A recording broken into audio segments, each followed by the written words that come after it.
La maladie aux 1000 visages, qu'on appelle la sclérose en plaques. Où c'est situé? Et l'organe là, initialement, ça fonctionne comment? Si nous maîtrisons le fonctionnement du système nerveux central, nous comprendrons comment s'opère la sclérose en plaques.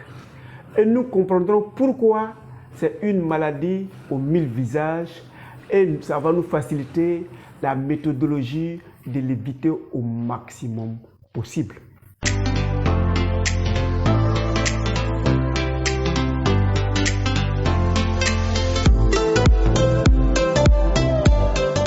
Bienvenue à Objectif Santé, votre chaîne de bien-être qui vous permettra de connaître et de maîtriser la maladie aux 1000 visages, la sclérose en plaques, et pouvoir se prévenir de cette maladie qui semble échapper au fonctionnement du système mondial de la santé.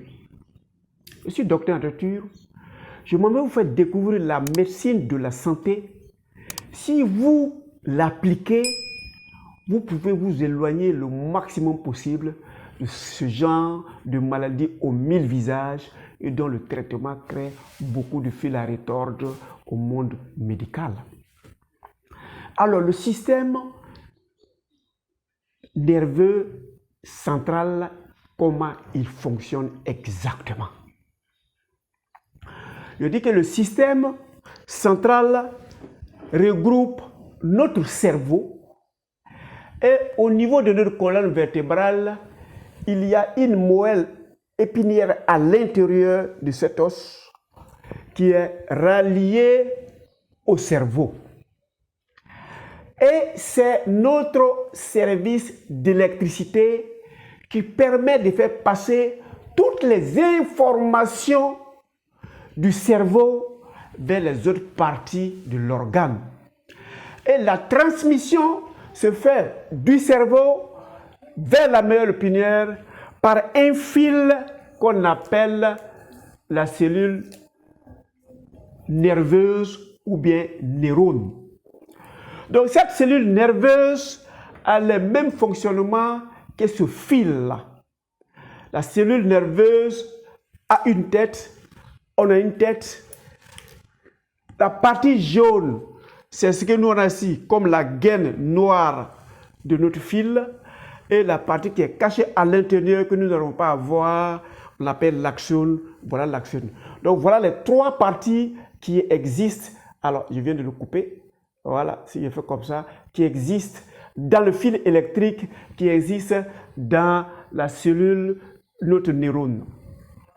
Donc, tel que fonctionne ce fil pour transmettre l'électricité, tel que fonctionnera notre neurone qui va prendre toutes les informations à partir de cette tête. Les informations vont rentrer dans l'axone qui est couvert par la gaine de myéline qui est jaune et il va arriver ici là, il va par synapse, par connexion envoyer l'information à d'autres neurones et c'est comme ça, ça va d'un côté à un autre jusqu'à l'organe en cause. Donc nous allons expliquer comment fonctionne la complicité entre le cerveau et la moelle épinière. L'anatomie du cerveau, il y a deux parties. La partie centrale est grise et c'est cette partie centrale qui va héberger la tête. Voilà pourquoi c'est gris. Et dans cette partie centrale, c'est la partie nourricière de notre fil qui est ici, que nous appelons neurone. Et c'est par cette partie centrale que va rentrer toutes les informations. Et après cette partie centrale, au niveau du cerveau, on va vers les périphéries, c'est la partie blanche où le fil ou l'axone va se retrouver. Donc tout le long de ces parties blanches, vous allez voir que les axones se sont ramifiés et sont allés aussi le longtemps possible.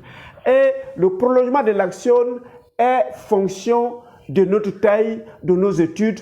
Plus nous étudions, plus l'axione grandit, et l'axione va grandir évidemment avec la gaine de myéline. Et ce que nous devons savoir, plus la gaine de myéline ou bien la partie noire est épaisse, plus le fil est bien protégé, plus les informations vont courir de la tête vers la queue le maximum possible. La vitesse minimum du parcours de l'électricité ou bien de l'information ou de l'influx nerveux dans un neurone, c'est au minimum 100 mètres à la seconde.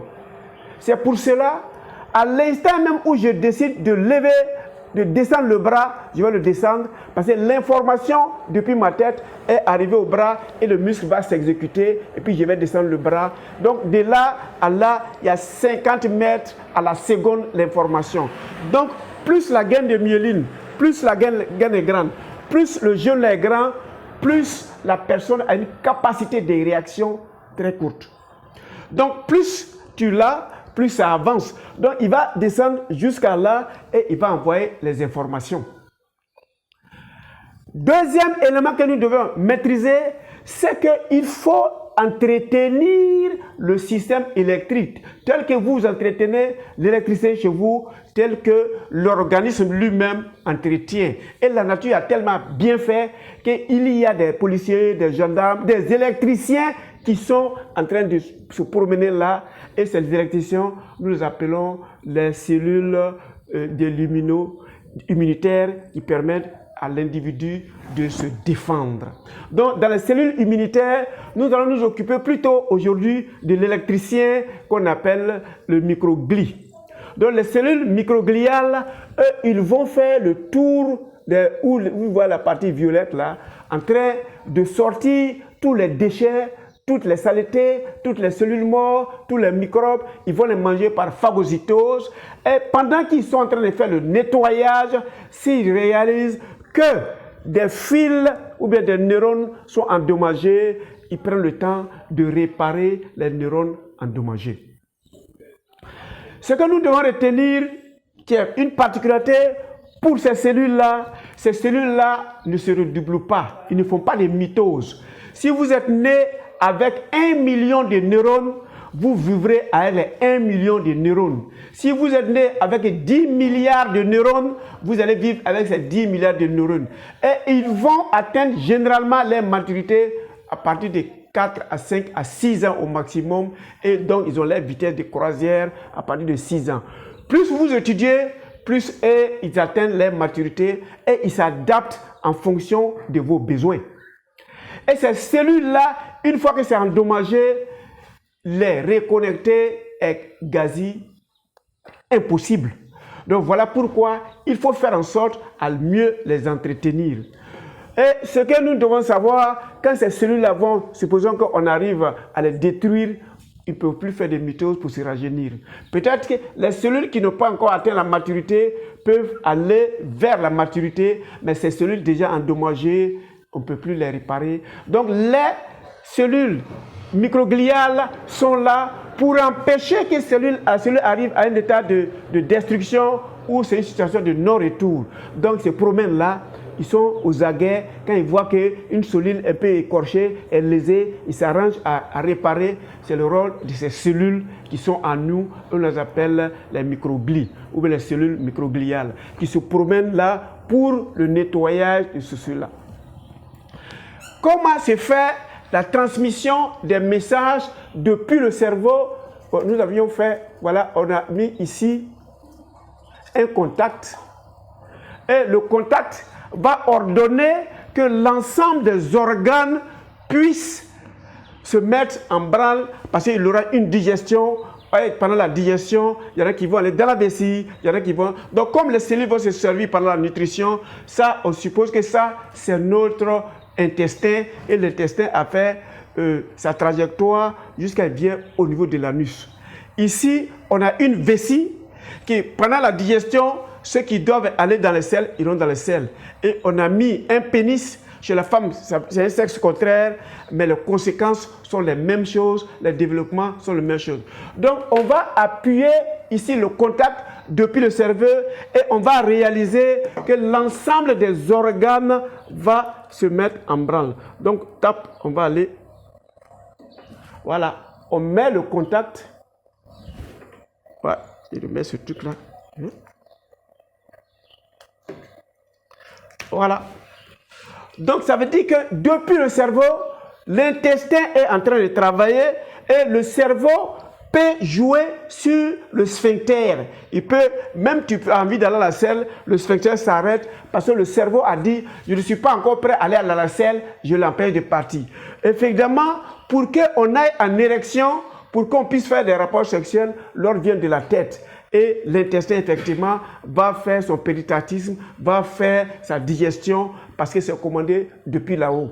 Évidemment, on a des systèmes nerveux centraux et on a des systèmes nerveux périphériques, souvent qui échappent au contrôle du cerveau, mais ça change déjà que même s'ils échappent au contrôle du cerveau, c'est le cerveau qui va donner les premiers pas de ce péritatisme. Donc, j'ai pris 3 organes, pour exemple, pour que nous comprenions comment ça fonctionne, évidemment, dans notre tête. C'est depuis le cerveau, l'intestin est alerté, la vessie est alertée. Si vous voulez pisser, vous allez pisser. Si vous ne voulez pas pisser, même si la vessie est pleine, vous pouvez empêcher cela pour aller pisser. En ce moment-là, les neurones travaillent très bien. En ce moment-là, les cellules qui font le nettoyage font le nettoyage. Il n'y a aucun problème.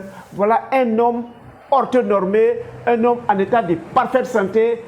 Et quand c'est comme ça, tous les organes sont commandés à partir de la tête. Merci de votre temps d'écoute.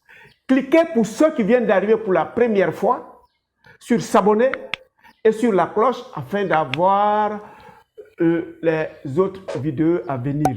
Voilà comment fonctionne l'électricité dans le corps de quelqu'un.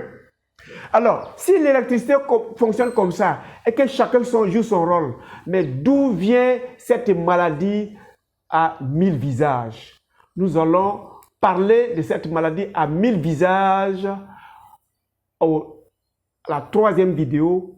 Merci de votre temps d'écoute.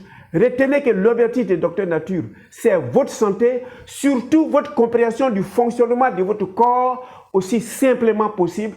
Tout ce que j'ai expliqué là, ça se fait d'une manière naturelle, rien n'est forcé. Il n'y a pas d'apport extérieur parce que vous devez être autonome dans votre fonctionnement. On se voit à la 3e vidéo pour voir comment fonctionne la sclérose en plaques.